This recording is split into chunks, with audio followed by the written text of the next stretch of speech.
para sa akin, masyadong ano na yung ano eh, yung jeep kasi ay naging parte na ng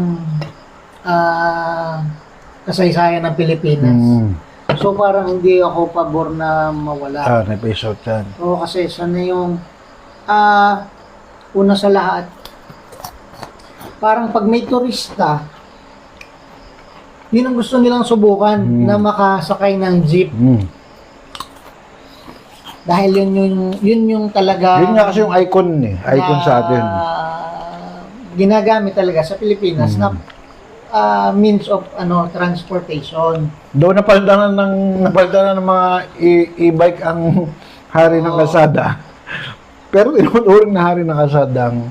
Tapos, isa pa, nung ako nga ay nasa UAE,